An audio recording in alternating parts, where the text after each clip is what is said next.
The Buddha was not the first to awaken, but the one who truly left the matrix. In the present era, many people who are interested in awakening tend to believe that the Buddha was the first to awaken and discover a way out of the illusion of the world. This understanding is not wrong, but it arises from viewing spiritual history incompletely.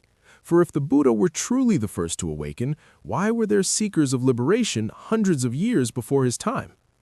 When we look back comprehensively at the period before the Buddha, we find that there were already those who sought freedom from suffering.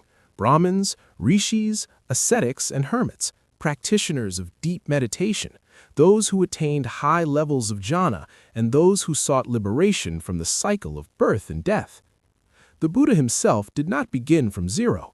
From a young age, he studied the Vedas and practiced meditation.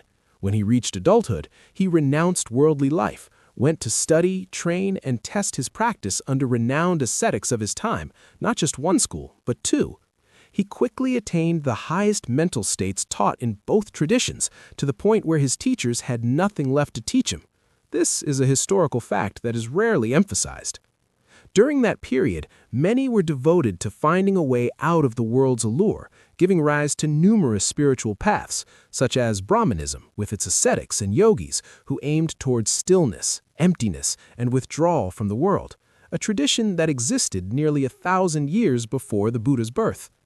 Jainism, which emphasized non-violence and rigorous practice in order to free the soul from the bondage of karma and attain ultimate liberation, as well as the teachings of 6 well-known schools led by spiritual teachers, each with its own beliefs and methods of practice.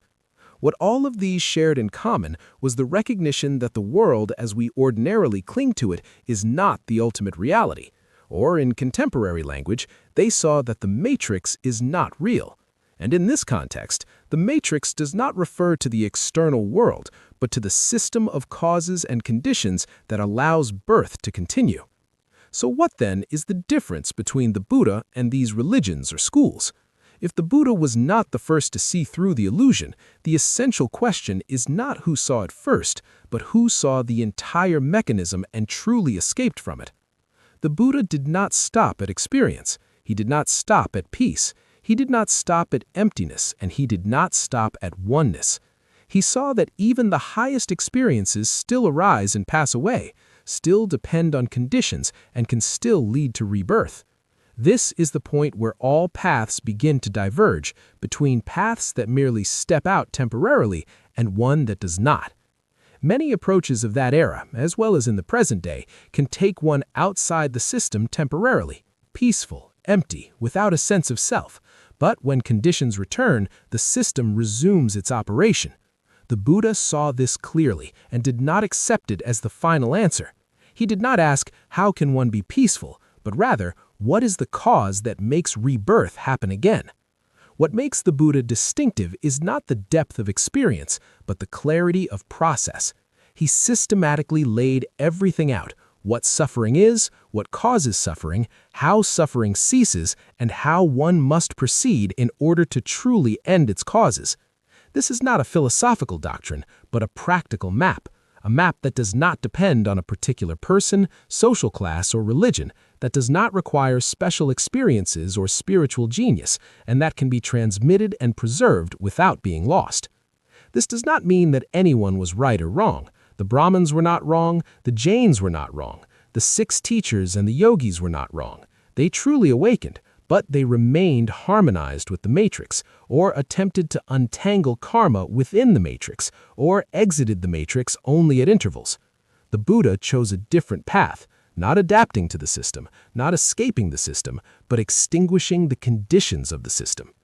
In this era, many people awaken rapidly. They see the unreality of things, see the self, see emptiness, see oneness, and unknowingly stop there. The Buddha's teaching does not say, do not see these things, but rather, do not stop here, for seeing the exit is not the same as having left. The Buddha was not the first to awaken and find a way out of the matrix, but he was the one who made that exit irreversible.